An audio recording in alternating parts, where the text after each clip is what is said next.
நம்ம சிறிய ஜெபத்தை செய்வோம்.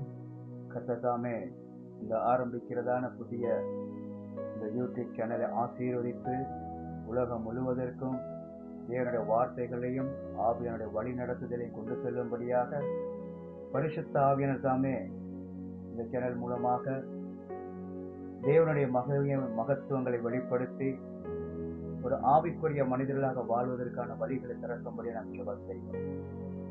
கிருபை நிறைந்த மகா பரிசுத்தமான தேவனே, இந்த அருமையான காலை வேளை நம்மை துதிக்கிறோம், சோத்தரிக்கிறோம். தொடர்ந்து நாள் ஆசிரியங்க சுவாமி, இன்று முதல் ஆரம்பித்து நடத்த போகிற கர்த்தாவே, இந்த சேனல் மூலமாக உங்கள் நாம மகிமைப்பட வேண்டும். ஒரு கிறிஸ்தவன் ஆவிக்குரியனாக வாழ்வது நடப்பது எப்படி என்பதை நாள்தோறும் ஆவியானவரை வழி நடத்தும் முழுவதும் கரத்தில் வைக்கிறோம். எல்லாவற்றையும் அன்பான இயேசு கிறிஸ்துவின் நாமத்தினாலேயே சுபிக்கிறேன் நல்ல பிதாவே. கிறிஸ்துவுக்குள் பிரியமான சகோதர சகோதரிகளே, தேவ ஆவியானோடு நடக்கிற ஒரு பயணம் என்கிறதான பேர்ல ஆரம்பிக்கப்பட்டிருக்கிறதான இந்த சேனல், அதாவது ஒரு கிறிஸ்தவன் எப்படி ஆவியானோடு நடக்க வேண்டும், ஆவியான் மூலமாக நடக்க வேண்டும் என்பதை உலகத்துக்கு கொண்டு வரும்படியா, கிறிஸ்தவர்களுக்கு ஆவிக்குரிய வழிநடத்தை பெற்றுக் கொள்ளும்படியாக ஆரம்பிக்கப்பட்டிருக்கிறதான இந்த சேனல் கர்த்தர் நிச்சயமாக ஆசிரியத்து வழிநடத்த வேண்டும். அதே நேரம் வேதம் சொல்லுகிறது, பரிசுத்த ஆவியானவர் நமக்குள்ளே வாசம் பண்ணுகிறார். 1 கொரிந்தியர் 6 அதிகாரம் 19 வசனம் சொல்லுகிறது, நமது சரீரம் பரிசுத்த ஆவியினுடைய ஆலயமாக இருக்கிறது என்று. ஆகையினால் அவர் நமக்குள்ளே தங்கியிருக்கிறார். நாம் பரிசுத்த ஆலயம், நமது சரீரம் தேவனுடைய ஆவியானுடைய ஆலயமாக இருக்கிறது. ஆக இந்த பரிசுத்த ஆவியானவருடைய ஆலயமாக, மாளிகையாக நமது சரீரம் இருக்கிறபடியினால் நமக்குள்ளே அந்த ஆவியன் வாசம் பண்ணுகிறார், நமக்குள்ளே அவர் தங்கி இருக்கிறார். அதனால தேவ ஆவியினால் ஒருவன் நடத்தப்பட்டால்தான் அந்த ஆவிக்குரியவனாக, ஆவிக்குரிய ஒரு பயணமாக அமையும். ஒரு ஆவிக்குரிய பயணம் என்பது பரிசுத்த ஆவியினால் ஒருவர் நடத்தப்படுவது, பரிசுத்த ஆவியானோடு இசைந்து வாழ்வது, பரிசுத்த ஆவியனுடைய ஆளுகை. இதுதான் பரிசுத்த ஆவியனுடைய ஆவிக்குரிய ஒரு பயணம் என்பது. ஆவிக்குரிய பயணம் என்றால் அந்த ஆவியானவர் அந்த நபரை ஆளுகை செய்ய வேண்டும், அந்த நபரை வழிநடத்த வேண்டும், அந்த நபரோடு எப்போது இருக்க வேண்டும். அப்பதான் ஆவிக்குரிய பயணமாக அது இருக்கும். ஏனென்றால் பரிசுத்த ஆவியானவர் ஒருவனுக்குள் இருந்தால்தான் அவன் ஆவிக்குரியவன். என ஆவிக்குரியவன் என்பது ஆவியானவரினால் ஆளுகை செய்யப்படுகிறவன், அந்த ஆவியனால் நிறைந்திருக்கிறவன். அப்ப ஆவிக்குரிய பயணம் என்பதும் அந்த ஆவியானவர் மூலமா நடத்தப்பட வேண்டும். அப்ப நமது சரீரம் தேவ பரிசுத்த ஆவியினுடைய ஆலயமாக இருக்கிறபடியினால் அந்த ஆவி நமக்கு வாசம் பண்ணுகிறார். அதனால் மற்றும் நமது ஆவிக்குரிய பயணம் எல்லாமே நிறைவேறி விடாது. அப்ப அந்த ஆவி நமக்குள் இருக்கிறார். நாம் அந்த ஆவியானுக்கு எந்த அளவுக்கு இடம் கொடுக்கிறோம், எந்த அளவுக்கு பரிசுத்த ஆவியினுடைய சத்தத்துக்கு செவி கொடுக்கிறோம், எந்த அளவுக்கு பரிசுத்த ஆவியை நம்மை வழிநடத்த நாம் விரும்புகிறோம், கீழ்ப்படுகிறோம், இதுலதான் அந்த பரிசுத்த ஆவியினுடைய வழி நடத்துதல், ஆவிக்குரியவனாக நாம் நடப்பது, வாழ்வதில் தங்கியிருக்கிறார். ஆகினால் பிரியமானவர்களே, பரிசுத்த ஆவியானவர் வழி நடத்த இடம் கொடுக்க வேண்டும்.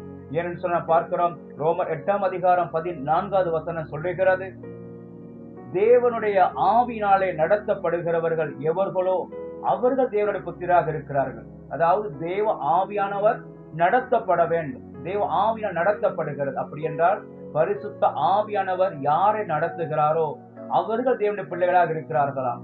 அப்ப தேவ ஆவியை நம்மை நடத்த அவர் நமக்குள் தங்கி இருக்கிறார், நமக்குள் வாசம் பண்ணுகிறார், நம் உள்ளத்தில் அவர் பேசுகிறார். ஒவ்வொரு காரியத்தையும் வலதுபுறம் இடதுபுறம் சாயும் போது இதுதான் வழி, இதில் நடவுங்கள் என்று அந்த ஆவி நமக்குள்ளே பேசுகிறார்.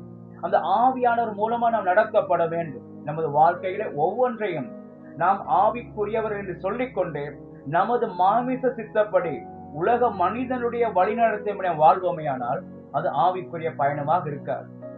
ஒரு ஆவிக்குரிய பயணம் என்றால் அந்த பரிசுத்த ஆவியானவர் நம்மை நடத்த வேண்டும். அப்ப பரிசுத்த ஆவியானவர் நம்மை நடத்த வேண்டும் என்றால் நாம் பரிசுத்த ஆவியானவருக்கு இடம் கொடுக்க வேண்டும், பரிசுத்த ஆவியானவர் கீழ்ப்படிய வேண்டும். இப்ப பரிசுத்த நமக்குள் இருக்கிறார், ஆனா அந்த பரிசுத்த நம்ம எத்தனை பேர் கீழ்ப்படுகிறோம், எத்தனை பேர் அவருக்கு இடம் கொடுக்கிறோம், அதன்படிதான் நம் ஆவிக்குரியவர்களால் நடந்து கொள்ள முடியும். அப்ப ஆவியானவர் எனக்குள் இருக்கிறார் என்று சொல்லிக் கொள்வதனாலேயோ, நான் ஆவிக்குரியன் சொல்லிக் கொள்வதனாலேயோ அது ஆவிக்குரிய பயணமாக மாறாது. இந்த ஆவிக்குரிய பயணம் என்பது வித்தியாசமானது. அது முழுவதும் பரிசுத்த ஆவியானவர் நாம் சார்ந்து, முழுவதும் பரிசுத்தான கீழ்ப்படிந்து, பரிசுத்தான ஒவ்வொரு மெல்லிய சத்தத்துக்கு நாம செவி சாய்த்து அவரோடு இசைந்து நடப்பதுதான் ஆவிக்குரிய பயணமாக இருக்கும். ஆகையினால் அன்பான சகோதர சகோதரிகளே, இந்த ஆவிக்குரிய பயணத்தை தடை செய்வது பிசாசை விட நமது மாமிசம்தான். என்ற ஆவிக்கு விரோதமா மாமிசமும், மாமிசத்துக்கு விரோதமா ஆவியும் போராடுகிறது என்று பவுல் சொல்லுகிறார். அப்ப ஆவிக்கு விரோதமா போராடுவது நமது மாமிசம். அப்ப ஆவிக்கு விரோதம் அந்த மாமிசம் போராடுகிறபடியினால், அதாவது கலாத்தியர் 5ஆம் அதிகாரம் 17வது வசனத்துல பவுல் அப்படி சொல்லுகிறார், மாமிசம் ஆவிக்கு விரோதமாகவும் ஆவி மாமிச விரோதமாகவும் இச்சிக்கிறது. அப்ப இந்த மாமிசம் ஆவிக்கு விரோதமாக அது போராடுது, இச்சிக்குது. அப்ப இந்த ஆவியானவர் நமக்குள் நடத்த, நம்ம ஆவியில இப்போ ஒரு பயணத்தை செல்ல நமக்கு தடை செய்வது நமது மாமிசம், நமது இந்த மாமிச உணர்வுகள், மாமிச தன்மைகள்.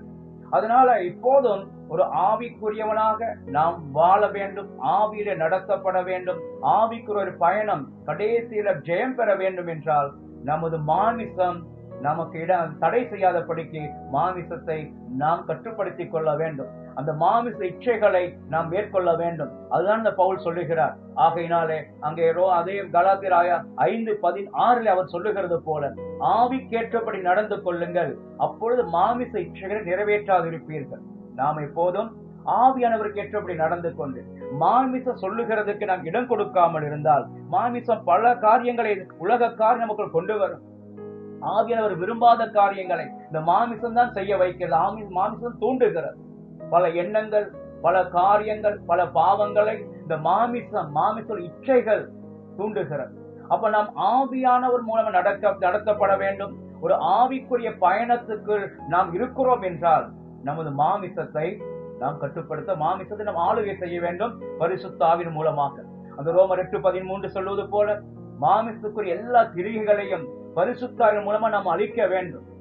அப்பதான் இந்த ஆவிக்குரிய பயணம் ஜெயம் கொள்ள முடியும். அதனால ஆவி நம்மை வழி நடத்துகிறார், அதற்கு நாம் இடம் கொடுக்க வேண்டும். அதே நேரம் மாமிசம் எப்போது நமக்கு ஆவிக்குரிய பயணத்தை தடை செய்கிறது.